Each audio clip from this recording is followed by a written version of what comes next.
This is a journey. Let me take you on a journey. There will still be The journey. The journey. New sheriff in town, and his name is The journey. Journey. This thing is bigger than Nino Brown. This is The journey. The journey. What is it that moved you? The journey. The journey. The journey. The journey. The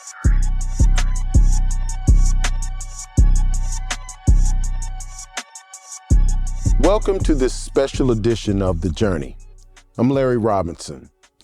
On this show, which is now going into its 7th season, we talk to successful Black men in Memphis, Tennessee, who tell us about their journey through life. The ups and downs, the failure and successes, the wins and losses, in order that young Black men see that life is a journey and that success is not a straight line. During a recent recording of our show, we sat down with nationally known fashion designer Prep Curry. He started out selling ties, sweaters, and blazers out of his Memphis apartment. He then went on to compete in Angela Simmons' designer competition and designed for music groups. Now Prep is collaborating with Banana Republic and designing custom pieces for celebrities in Los Angeles. Curry had just come off rave reviews of his prepared fashion show in Memphis. So we were surprised when he told us, right before coming home, he had attempted to commit suicide. When I walked in the street and tried to get hit by a car, that's when I said I needed help. I've been battling suicide for a really, really, really long time, like really battling it. Just because of all the pressure, all of the things that I really want to do. And I still to this day sometimes don't understand why I have so many thoughts that just don't stop, so many visions, so many just, my mind just sometimes won't cut off. For a long time, I've been talking about this, but I'm pretty sure a lot of people didn't actually necessarily take me that serious about it. Okay. With me now is Dr. Emmanuel Nwokeji. He attended University of Missouri, specializing in general adult psychiatry, and a fellowship at University of Tennessee for child and adolescent psychiatry, and received his medical degree from the American University of the Caribbean School of Medicine.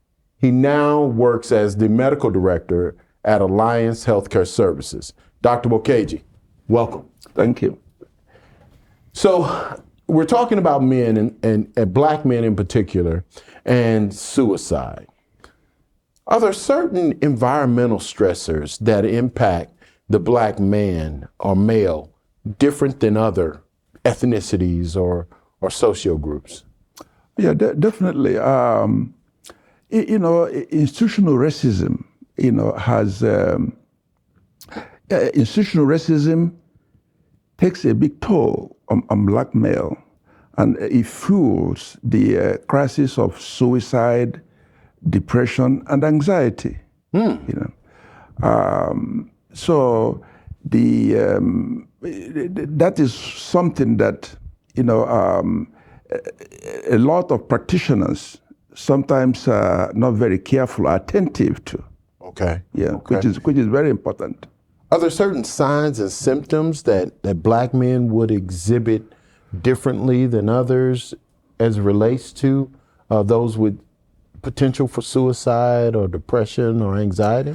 Yes, men in general tend to keep things in, Right. Of course, in particular with Black males, we are always we're always growing up, told to just keep things in. Right. In other words, don't make a lot of things public that are not, quite acceptable, like depression, mental illness, and all that. And of course, in certain communities, culturally, depression and even suicide are viewed as people who are weak. The rate of suicide in America among Black people between the ages of 25 and 44 years old has risen by approximately 23% between 2018 and 2021, according to U.S. News and World Report. And the rate is increasing among Black professional men. As Prep Curry told us more about his life growing up, a pattern started to take shape. Hopefully his story will help other young Black men who are in similar situations. I mean, I was just a troubled kid, man. Okay. I was just down the wrong path, and that's where my story is what it is. I was a person that was following the wrong crowd, dealing with the wrong people. Had older cousins that was gang banging in every gang. I got some cousins that was Crips at the time, Bloods, GDs, Vice Lords. Yeah, I was just a troubled youth, man. With an anger issue. It was 3 of us, siblings that is. Right. That's why I use 3 in a lot of my actual garments, because I'm the 3rd child. So I have a brother that passed away when I was a kid. Okay. And that's something that haunted me and still kind of, it messes with me a lot. And going to Hillcrest, man, you getting jumped, you getting beat up, and everybody else had older brothers that just came and fought their battles. Right. I never had anybody to come fight mine. So I had to really learn how to fight, and that turned me into like an animal, if you want to say. And that wasn't good either. It's like I went down a real bad path with that. And then it was a lot of times where I used to be like, why am I so angry? Why do I just get so upset? It would take a lot of people to try to calm me down and like picking me up, like, come on, let's take him out. He's ready to fight. Was there a moment that you said, you know what? I got to get help? Yeah. When I walked in the street and tried to get hit by a car, that's when I said I needed help. With me now is Dr. Justin Dodson, founder of Navigating Courage, Counseling and Consultation. Dr. Dodson earned his undergraduate degree in psychology from the University of Tennessee at Chattanooga. He is the first African-American male to earn a master's degree in counseling from Lipscomb University, and the first African-American male to earn a PhD in counselor education and supervision from the University of Memphis. Dr. Dodson is a published author and a native of Memphis, Tennessee, and he's also a very, very accomplished psychiatric professional. Doc, is there specific stressors, challenges that Black men face that I guess contribute to the suicidal thoughts and the increase of suicide in the Black community?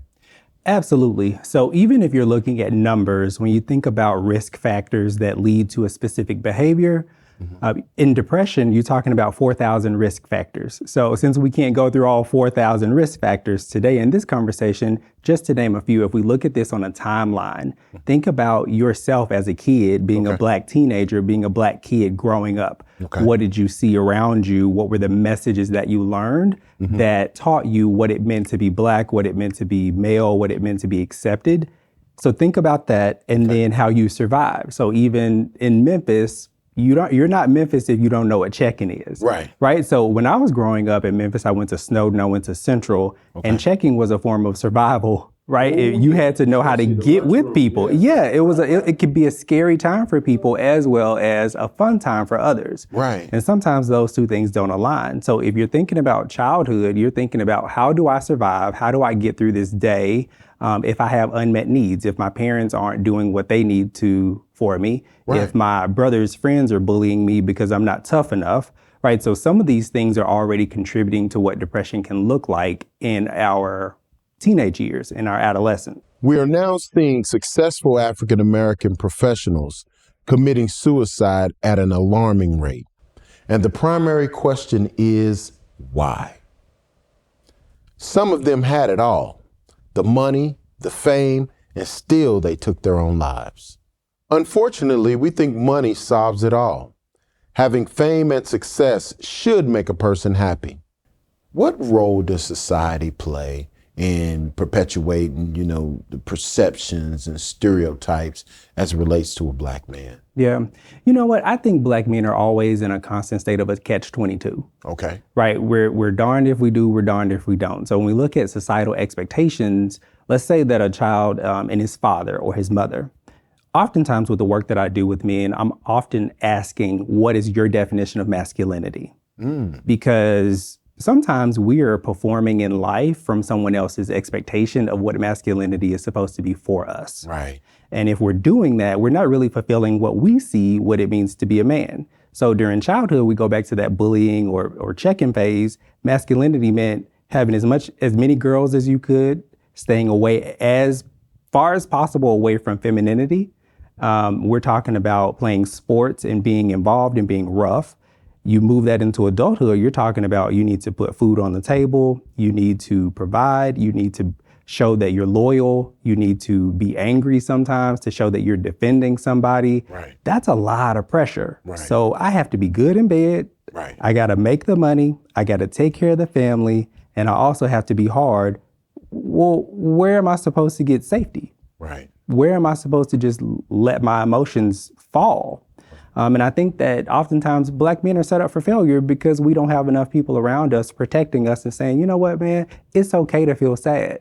And I think that a lot of the times with social media and different podcasts, people have such a limited perspective of what it means to be a man or be a woman. And so we have this perpetual fight about gender differences and emotions when genders don't own feelings or emotions. Right. You know what I mean? So Right. everybody feels rejection and sadness, and everybody wants to feel like they belong, but we have this incomplete conversation that continues to happen. And if we could get away from that, we could really do the world good. But it's the relationship we have with ourselves. People who don't suffer with depression do not understand the internal turmoil that some people are in. It's hard to relate to someone suffering from depression who feel there are no other options, who just want their pain to go away, who have talked and done all the things they are supposed to do, and the pain continues to exist. For someone who's not been in that space, it is difficult to conceptualize or understand. One patient comes, you got a Caucasian man or a man of another ethnicity. You have a Black man. Is there a difference in how they exhibit issues around depression or anxiety or even suicidal ideology? No, I mean, in general, people who are depressed, have certain symptoms, in general, they can become withdrawn, sad, irritable, Right. Have sleep issues. Mm-hmm. And of course, some will have appetite issues, either high or low appetite. And then they will be very disinterested in anything around them, including maybe family, friends. They tend to stay to themselves. Okay. And these are sort of universal symptoms, Okay. Yeah, but in the Black male in particular, given the fact that you are raised in an environment that you keep things in, some of these symptoms may not be obvious, Some may be obvious when somebody doesn't really want to get out of the bed or shower or eat and all that, or get irritable. Then those are the visible symptoms that you may see, Sometimes it can progress to suicidal thoughts, suicidal thoughts. A lot of times, people will say, oh, if you don't ask anybody whether they're suicidal, But it's very important.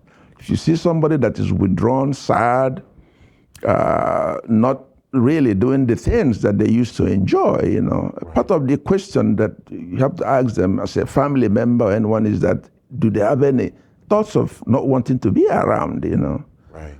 Some we give the hint, Right. of really not wanting to be around. And then, at that point, they need to see a professional, And then the professional has to make a decision as to whether is suicide imminent, Because if suicide is imminent, then something has to give. They have to, go to the hospital to be in a safe place where they can be watched, studied on medication, or they may have a suicidal ideation off and on. They still have to see somebody, therapist, taking them to a clinic, or it may not warrant to put them in a psychiatric hospital. But it's always good to ask questions, especially directly about suicide. And if they say that, you don't judge them, you don't criticize them, you listen. Okay. You listen. So that is it's going to be very important for people to know that with depression, even some anxiety too, people can become suicidal. They may not tell you that until you directly ask them, And then if you ask such a question, the next thing that will follow the question is that, do you have any plans, Right. You can fish that out of them. So as a friend, if I'm seeing someone who is losing their normal behavior. They're not enjoying the things that they're normally doing. You think it's okay for me to say, are you having these kinds of thoughts? Or Yeah, definitely, yes, definitely. Because you already noticed that something has changed. I'm not myself anymore. What's going on? Why? And that's why I kept saying why.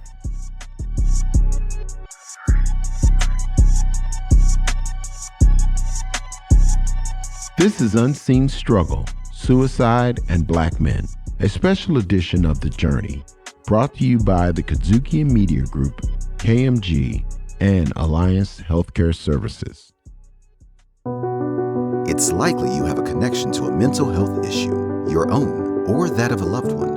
Alliance Healthcare Services is the behavioral health safety net for countless Mid-South residents. Alliance is here for you and your family without stigma or barriers to receiving quality behavioral health care. Wherever you are in life, Alliance can meet you there. At Alliance, we walk beside you, helping you take that next step toward better health and well-being. This is a journey. Let me take you on a journey. There will still be The journey. New sheriff. You were put here for a reason and a purpose. And when you learn how to be yourself and be comfortable, nobody's going to be able to stop you. Watch The Journey on the KUDZUKIAN Network.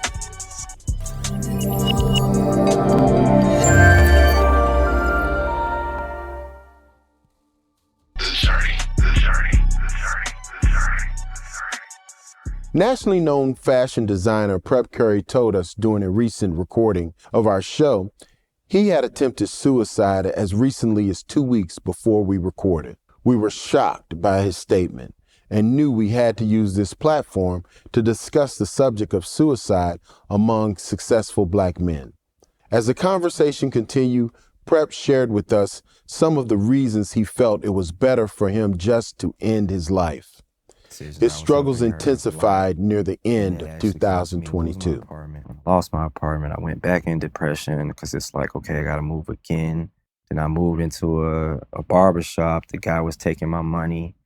The landlord came. I had to leave. So then I was in the car with my dog. And it was a lot, man, to the point where I was just like, okay, I can't keep doing this. This is 7 years of me back and forth, out of trash bags, not knowing what I'm gonna do, taking showers at the gym, don't have nowhere just to put clothes. Like, it just was a lot. It was to the point where it was like, my dog he's not himself anymore. I'm not myself anymore. What's going on? Why? And that's why I kept saying why. To myself, to the mirror, to everything. Like, why? And I started questioning God. Let me ask, are there specific cultural factors that ultimately determine, that make the Black experience different than, say, the white experience? Yeah, racism.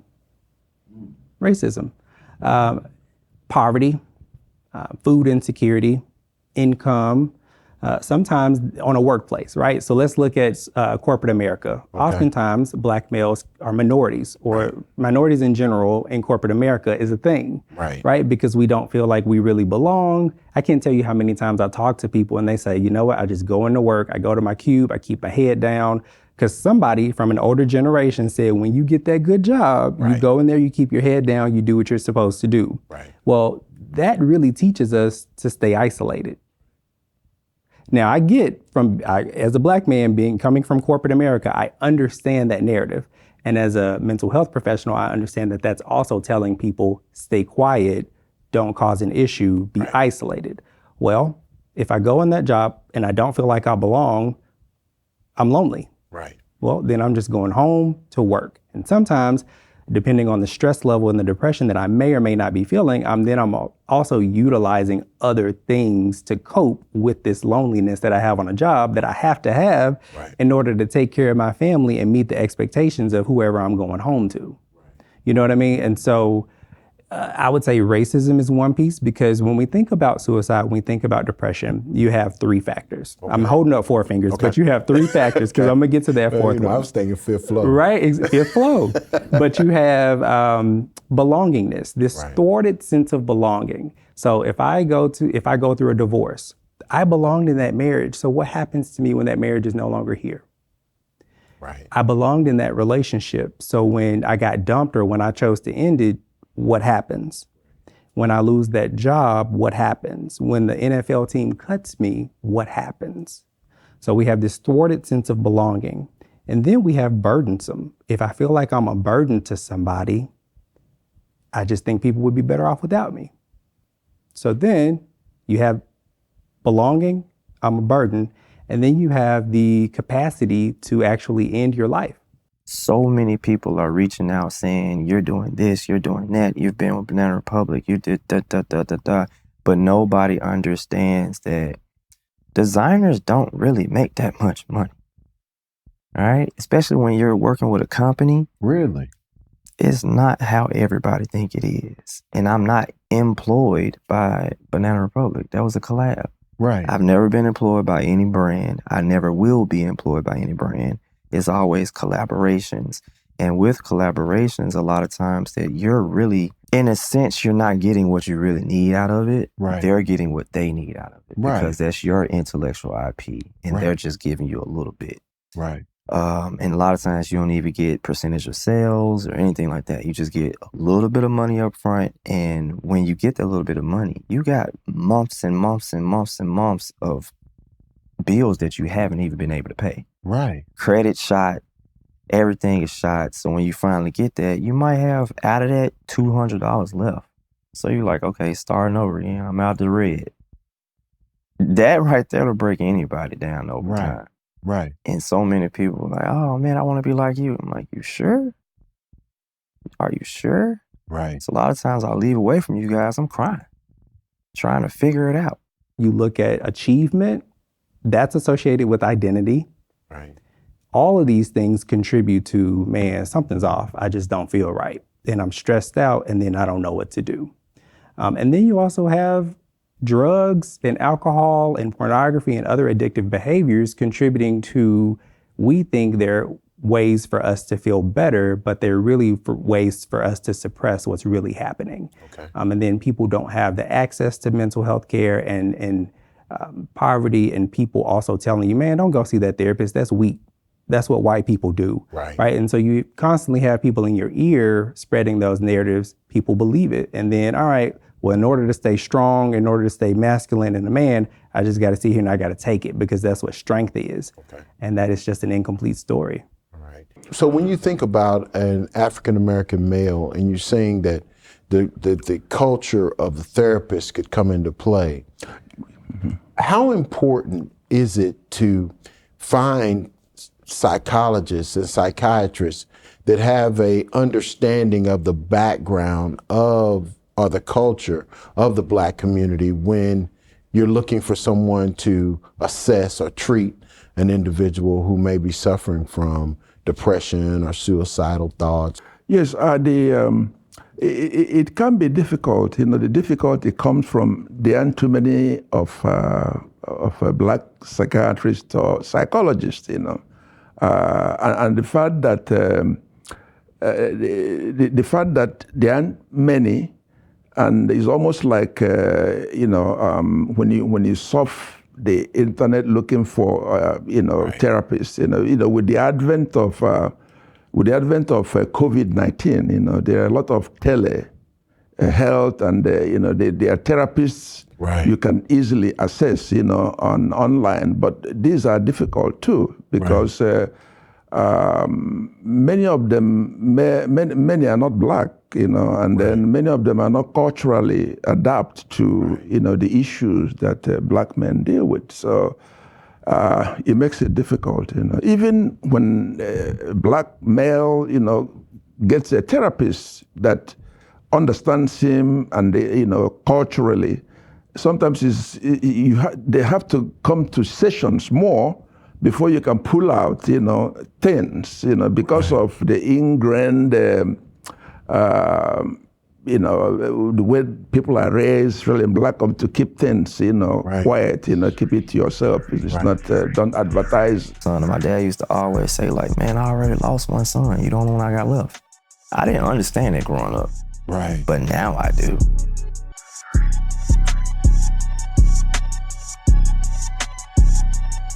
This is Unseen Struggle, Suicide and Black Men, a special edition of The Journey, brought to you by the KUDZUKIAN Media Group, KMG, and Alliance Healthcare Services. It's likely you have a connection to a mental health issue, your own or that of a loved one. Alliance Healthcare Services is the behavioral health safety net for countless Mid-South residents. Alliance is here for you and your family without stigma or barriers to receiving quality behavioral health care. Wherever you are in life, Alliance can meet you there. At Alliance, we walk beside you, helping you take that next step toward better health and well-being. This is a journey. Let me take you on a journey. There will still be the journey. The journey. New sheriff. I think the worst day of my life was being held at gunpoint by police and not knowing if I was gonna make it home. Watch The Journey on the KUDZUKIAN Network.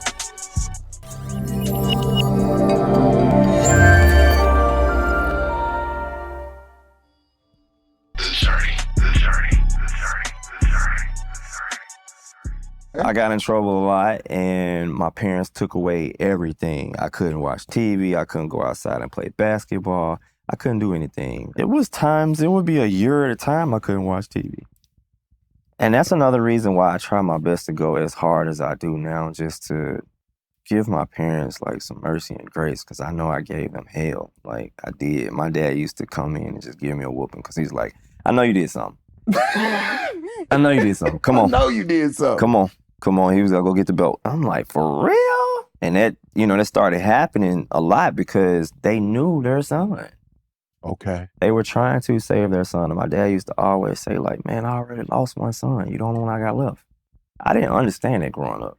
Right. But now I do. What role can ACEs play in the self-perception of a Black male? Yeah.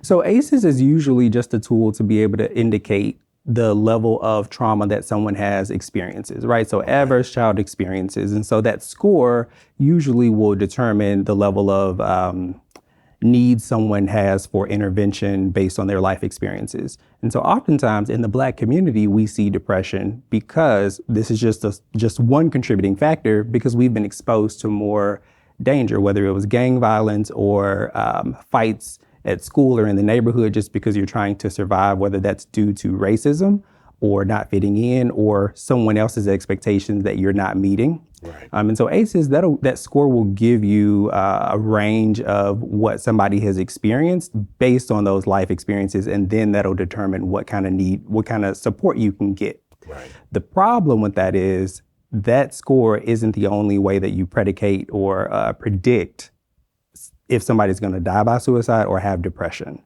And so you're looking at multiple risk factors. So it's a tool. Okay. It's a tool to be able to indicate what somebody may need, but it's just not the full spectrum of what somebody may need. Your walk makes you who you are. My walk of even listening to my parents made me who I am because they instilled so much inside of me. Okay. And they're God-fearing parents, like 100%. Don't play no games with that. They don't. 100%. Get on your knees. Let's pray. Let's figure this out. And now they finally, listen to me about, we got to go outside of prayer. We need to actually, because if you talk to a doctor and everything like that, you listen to them, we can listen to a specialist talk about actually mental capacity as well. Now, we see all the time that in religious structures that, it's like, hey, go pray about it. You're feeling down, go pray about it. Ask God to remove that. How do you kind of navigate that, especially if you're dealing with a very religious, family? Yeah.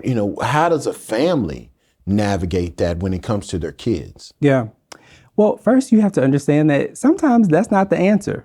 Okay. Right. And so I think the reality when we talk about Black community and religion, that's our coping skill. That's the way that our parents and our grandparents, they had belonging, they had purpose in the church to serve.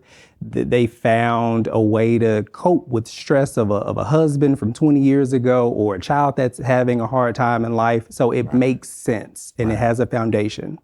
But if I have a brain that is telling me that I am depressed, if I have a brain that is telling me that the only way to manage that is to die by suicide, telling somebody to pray about it is such an incomplete, dismissive statement.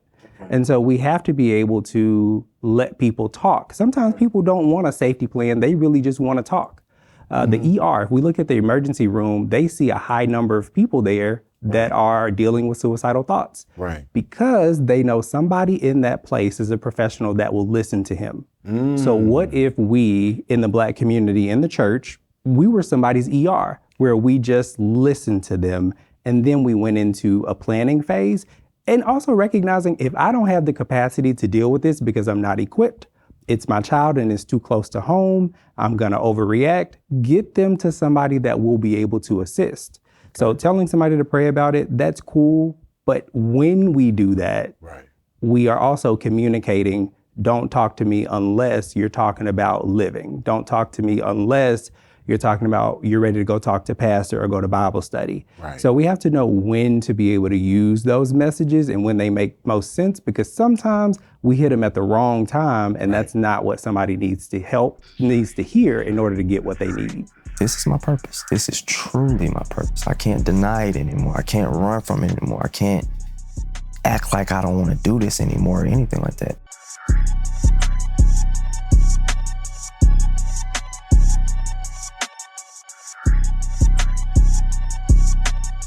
This is Unseen Struggle, Suicide and Black Men, a special edition of The Journey, brought to you by the KUDZUKIAN Media Group, KMG, and Alliance Healthcare Services. This is a journey. Let me take you on a journey. There will still be the journey. The journey. New sheriff. The opportunity is there for you, and so take pride in yourself. Stay focused, stay consistent, follow your dreams. Watch The Journey on the KUDZUKIAN Network.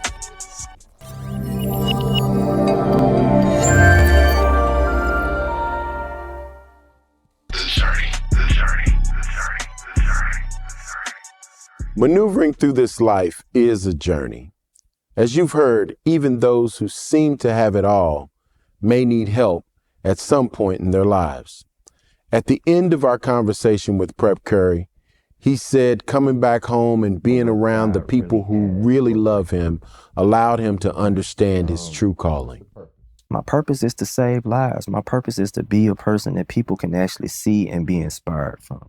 There's a lot of people that God used in the Bible. So we need people that's unapologetically fearless in their belief. Right. And I know that's what he has for me. I know that when I'm hearing from people, especially over this past weekend, I had 380 messages after that fashion show, and I was just going through, skimming, reading. People talking about how they are so inspired, how God is using me.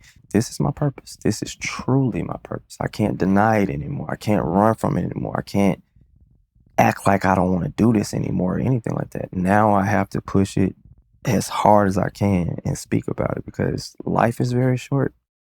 A lot of us, we walk a life that is not made for us. What I mean by that is I've known my calling. I've known what I'm supposed to do my whole life, but I ran from it just because of this, the Bible Belt. We talk about God, but at the same time, everybody want to live their own life as well. Right. And a lot of people don't realize, like I was stating earlier, God uses the people that are real. He has used pimps, prostitutes, anybody in the Bible, you know? Right. And those people have saved lives. Those people that people can relate to, they know that that person is speaking truly from their heart and not someone that's just trying to be popular. Right. I don't care about popularity at all. I care about my purpose, and I care about what, when I leave here, what would be said about me when I leave. I've always said there's something in the water here in Memphis that breeds greatness. And even though Memphis can be a hard place to nurture your dreams, it can also be a place where you can find your true calling. We hope this special edition of The Journey has been a wake-up call to our community and will inspire us to be aware of the signs surrounding mental health problems. Our most sincere thanks to Mr. Prep Curry for sharing his very personal testimony with us and allowing us to share his journey. We leave you now with Prep Curry's message to our young viewers and to every Black man struggling. I will honestly say, from the bottom of my heart, look deep down in your soul. Look deep down in yourself. Realize why you are waking up every day. Stop paying attention to what you don't have. Don't pay attention to what you want to accomplish as much. Pay attention to right now. Right now is the moment that you need to be paying attention to. Who you talk to, who you're around, what you listen to, how you feed the world with your energy. Pay attention to those things because that's what matters. A lot of other things is just smoke in the air. It don't matter at all. What matters is what you do with your life.